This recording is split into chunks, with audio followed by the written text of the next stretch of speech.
राधे राधे। भक्तों, आप सभी का हमारे YouTube चैनल पर स्वागत है। भक्तों, आप जितनी मर्जी परेशानियों में घिरे हों, जितने मर्जी कष्ट आप पर आए हों, शत्रु का भय हो, हर समय भयभीत रहते हों, रात को नींद ना आती हो, रात को सपने में भी शत्रु का भय अगर आपको सताने लगे, दुख कष्ट हर ओर से आकर्षित हो रहे हों, पूरा जीवन दुखों से भरा हो, किसी ओर से आपको कोई आशा की किरण दिखाई ना दे रही हो, तो आप मानो या ना मानो, इस संसार में एक ही ऐसे देव हैं जो जागरूक हैं और जिनकी शरण में अगर आप चले जाते हो और उनसे विनती करते हो, प्रार्थना करते हो, श्रद्धा भाव से जाते हो, सब सच्चे मन से अगर उनकी शरण में एक बार आप चले जाते हो, तो भक्तों, वो ऐसे देव हैं जिनकी शरण में जाने मात्र से ही आपके सभी कष्ट, सभी दुख समाप्त हो जाते हैं, शत्रु का भय समाप्त हो जाता है। तो दोस्तों, आप जानते ही हो कि केवल एक ही ऐसे देव हैं, बजरंग बली जी, जो कलयुग में जागरूक देव कहलाए जाते हैं, जो शिव जी के अवतार हैं और राम जी के परम भक्त हैं। एक बार सच्चे मन से जो प्राणी, जो जीव बड़ी से बड़ी मुसीबत में, कष्ट में फंसा हो, बड़े से बड़े किसी कोर्ट केस में उसको राहत ना मिल रही हो, शत्रु का भय बना रहा हो, तो उनकी शरण में एक बार चले जाए तो सभी प्रकार के दुख, उसके कष्ट समाप्त हो जाते हैं। हर ओर से उसके जीवन में खुशियाँ आनी शुरू हो जाती हैं। दोस्तों, अगर आप इस चैनल पर पहली बार आए हैं तो सब्सक्राइब करें, बेल आइकन का बटन दबाएं और कमेंट बॉक्स में जय श्री राम अवश्य लिखें। एक बार फिर बता दें कि आपके कितने भी शत्रु क्यों ना हो गए हों, कोई झूठा केस भी आपके ऊपर क्यों ना लगा हो, या कोई बड़ी घटना आपके साथ हो गई हो जिसके कारण समाज में आपको इज्जत जाने का भय बन गया हो, तो ये उपाय केवल 9 शनिवार करके देखें। आपके जीवन से सभी परेशानियां, सभी समस्याएं समाप्त हो जाएंगी, आपका जीवन खुशहाल हो जाएगा। दोस्तों, ये उपाय आप करेंगे कम से कम 9 शनिवार। ये उपाय आप घर पर भी कर सकते हैं या मंदिर में जाकर भी कर सकते हैं।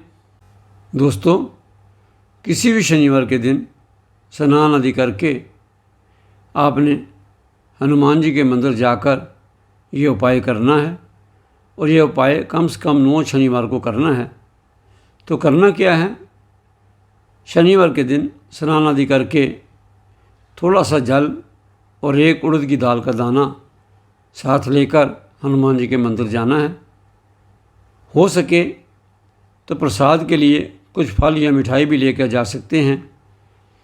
तो अब मंदिर में जाकर हनुमान जी की जो मूर्ति है उसके सामने आसन लगाकर आपने बैठ जाना है। और भक्तों, यहाँ पर श्रद्धा और भाव की आवश्यकता है। मन में श्रद्धा का भाव लेकर विश्वास से भरा हुआ मन होना चाहिए। तो आपने हनुमान जी की मूर्ति के सामने बैठकर अपने मन की सारी व्यथा कह देनी है।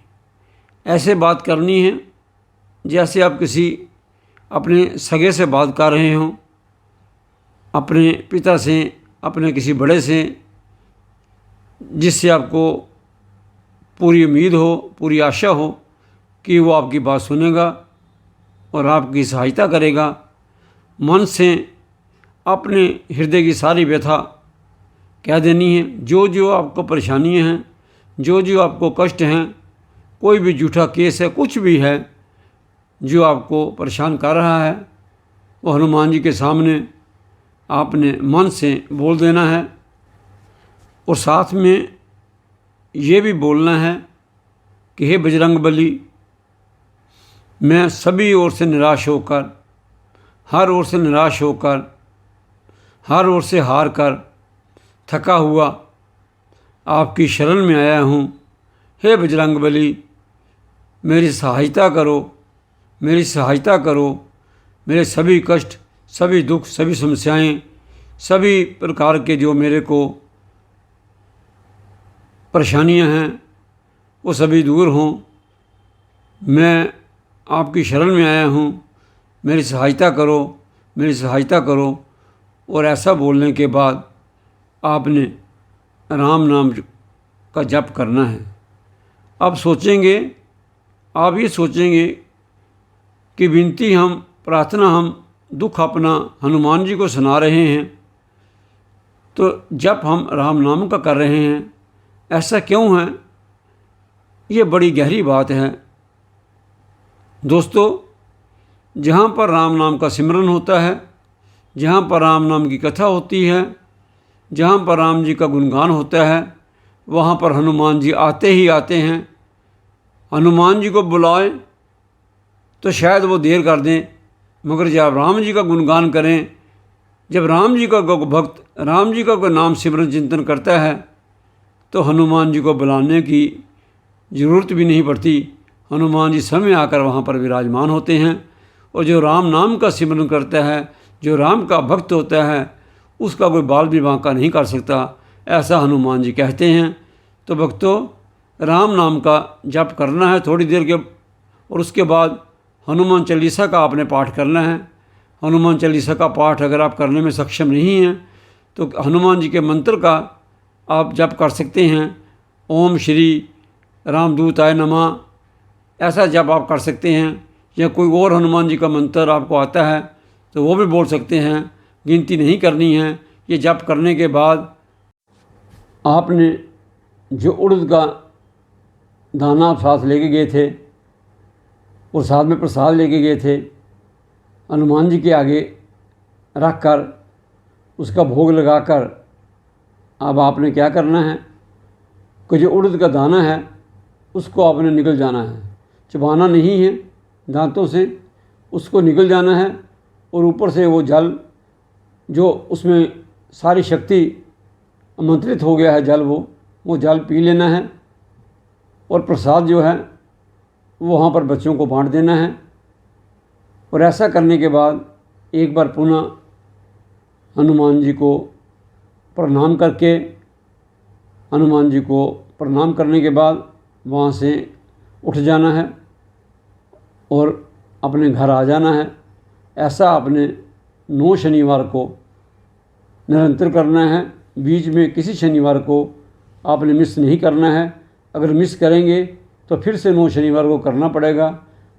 भक्तों, जब 9 शनिवार को ये करेंगे आप उपाय, तो दुनिया की कोई भी बड़ी से बड़ी समस्या, बड़ी से बड़ी कष्ट जो अगर आपके जीवन में है, देखते ही देखते समाप्त हो जाएगी।